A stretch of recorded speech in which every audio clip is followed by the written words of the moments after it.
এই জন্য নির্জন মাসের দরকার। সমাজে অধিকাংশই অসৎ মন্দ সহজ হয়।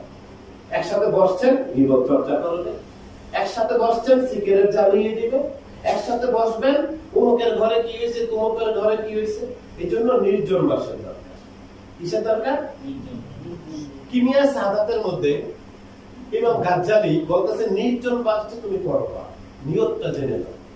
এখন নির্জন মাস একদম মোবাইল, বাবা মোবাইলের মধ্যে সারা পৃথিবী নাই, পৃথিবীর কি নাই মোবাইলের মধ্যে।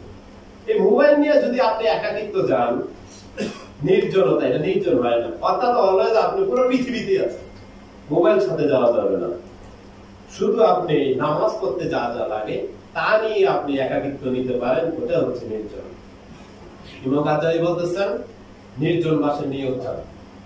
কি নির্জন মাসের নিয়ত?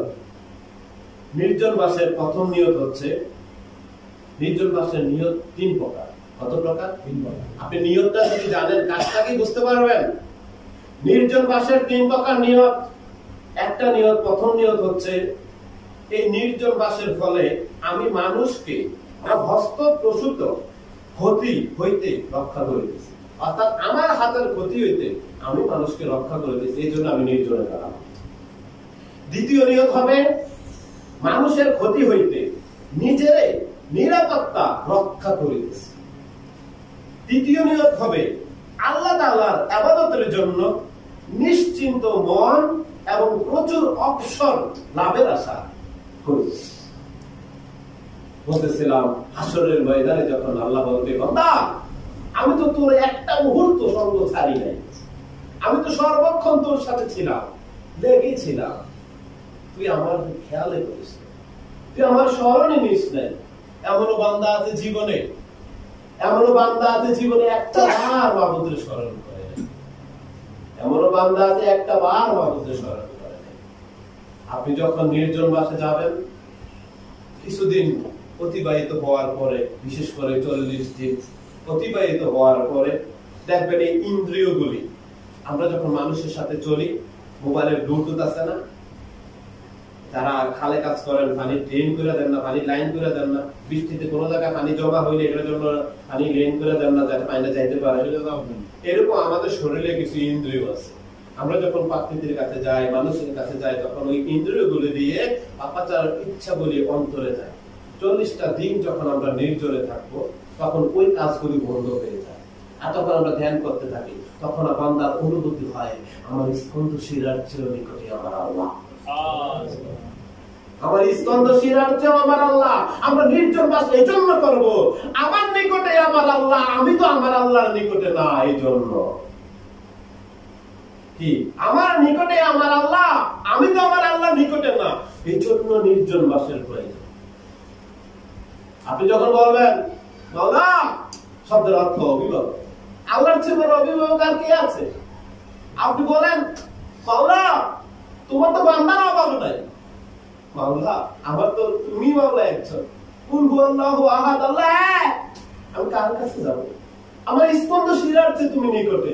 মাওলা শয়তানের খপ্পরে পড়ে নফসের তাড়নায় আমি তো তোমার কাছে থাকতে পারি না, তোমার কাছে থাকার জন্য আমাকে তুমি সময় করে দাও মাওলা। দেখবেন মাওলা সময় করে দিতে। আপনি চেষ্টা করেন, প্রথম কিছুদিন কষ্ট হবে। রাত্রে 2টার সময় উঠে যান, ওযু গোসল করে পবিত্র হয়ে গিয়ে নামাজের মুসল্লাটা বসে বিছায়ে বসে পড়ে। কিমিয়া সাদাতের মধ্যে ইমাম গাজ্জালি রাহমাতুল্লাহ আলাইহি একজন তাবেঈর জীবনী তুলে ধরেছেন। তাবেঈ কাকে বলে? যারা নবীর সহচর ছিল তাদেরকে সাহাবী বলে, সাহাবীদের সহচর যারা তাদেরকে তাবেঈ বলে। একজন তাবেঈ তার ভক্তদেরকে নিয়ে যাচ্ছে মুসাফির, এমন তো অবস্থা দেখতেছেন এক ব্যক্তি ভুল করে মানুষ নিয়ে বসে আলোচনা করতেছে, শুনতে পাইলেন ওই ব্যক্তির একজন সাহাবী। তিনি গেলেন তার ভক্তদেরকে নিয়ে, ইব্রাহিম তামিমি তাবেঈ তার ভক্তদেরকে নিয়ে সাহাবীর কাছে গেলেন, তাই বলতেছেন শুনেন আমি আপনার থেকে একটা ওসিয়ত জানতে চাই। নামাজের মুসল্লায় দাঁড়িয়ে প্রথম ইচ্ছা শক্তি আপনার কি হয়, আপনার মনোবল কি হয়? সাহাবী রাদিয়াল্লাহু তাআলা আনহু বললেন, আমি নামাজের মুসল্লায় দাঁড়িয়ে নামাজের মুসল্লা মনে করি, আমি মনে করি আমি ফুলসিরাতের ফুলের উপরে দাঁড়াইছি। সুবহানাল্লাহ। ইব্রাহিম তামিমি তার ভক্তদেরকে নিয়ে তাহাবী দৌড় দিলেন, তখন ওই সাহাবী ডাক দিলেন, হে ইব্রাহিম, তুমি দৌড়াচ্ছ কেন? রাখেন, আমার 20 বছর শেষ। আমি নাবালক থেকে যখন সাবালক হয়েছি এই পর্যন্ত 20 বছর অতিবাহিত হয়েছে হুজুর। আমি একদিনও নামাজের মুসল্লাকে ফুলসিরাতুল ফুল ভাবতে পারিনি, একদিনও পারিনি। আমার মন এদিক সেদিক গিয়েছে। তার মানে বোঝা যাচ্ছে যখন আল্লাহ জাহান্নামের উপরে ফুলসিরাতের ফুল প্রতিষ্ঠিত করবেন, কায়েম করবেন, ওই ফুলের উপর দিয়ে আমাকে যাওয়ার জন্য দিবেন জান্নাতে, ওই যে নামাজের মুসল্লায় আমার মনটা সরে গিয়েছিল। এই রাসূলের সাহাবী, আমি ফুলসিরাতের ফুলে এভাবে পড়ে যাই, আমার আল্লাহকে রাজি খুশি করতে হবে।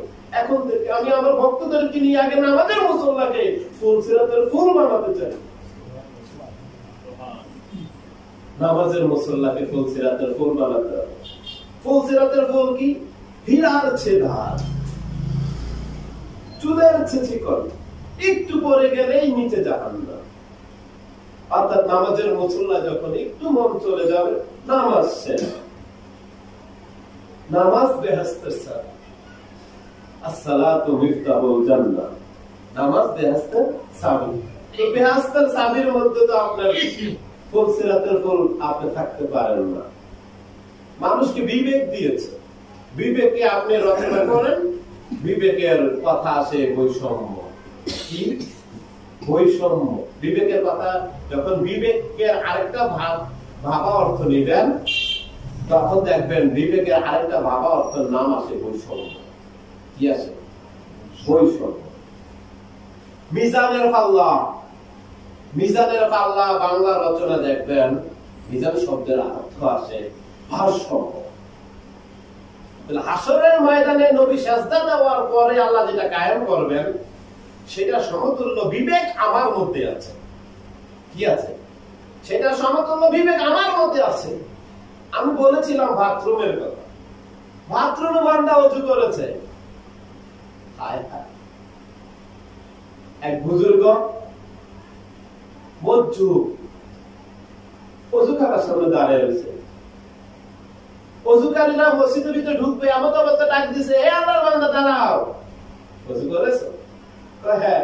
তো তোমার মন তো ওযু হয় নাই, তুমি তো হাত এভাবে দিছো, মন দিয়ে তো ওযু করো নাই, মনের মধ্যে দুনিয়ার ময়লা, কিভাবে আল্লাহর সামনে দাঁড়াইবা? এই যে বাথরুমে গেলেন, ওযু করলেন, ওইখানে খান্নাস শয়তান আছে। আমার নবীজি জঙ্গলের মধ্যে মুসাফির অবস্থায় জঙ্গলে গেছেন প্রস্রাব করার জন্য, প্রস্রাব মোবারক ত্যাগ করার জন্য। আল্লাহর হুকুমে নবীজি যখন প্রাকৃতিক মধ্যে বসতেন, গাছগুলি এমন ভাবে নবীজিরে ঘেরাও দিত, আমরা যে বাথরুম বানাই না বেড়া দিয়া, ইট দিয়া, দেয়াল দিয়া, এভাবে হয়ে যেত। নবীজি গেছে প্রস্রাব করার জন্য, অনেক সময় হয়েছে। কিরে, নবী তো আসলে এখানে হালকা আওয়াজ শোনা যাচ্ছে।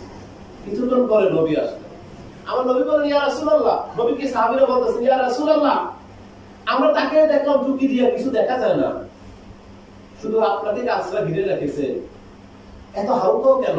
জিনেরা, জিনেরা হালকাও লাগাইছে ওইখানে, তারা হালকাও লাগাইছে। আমি বিচার করে দিয়েছি, যারা পবিত্র জিন তারা পবিত্র পানিতে থাকবে, যারা অপবিত্র জিন তারা অপবিত্র পানিতে থাকবে। অপবিত্র জিনগুলা টয়লেটে পায়খানা গুলাতে থাকবে। আপনি যখন ওযু করতে যাবেন বাথরুমে, সেখানে অপবিত্র জিন আছে, এজন্য সেখানে কথাটা আমি বলেছিলাম, যাতে আপনি বুঝতে পারেন, আপনি বোঝার মতো ভাষা দিয়ে বলেছি। সেখানে জিন আপনার মনের মধ্যে কুরচনা দেয়, মনকে অপবিত্র করে, কুলুষিত করে। এই কুলুষিত মন নিয়ে, অপবিত্র মন নিয়ে মাওলার সামনে কেমনে দাঁড়ায় যাবে?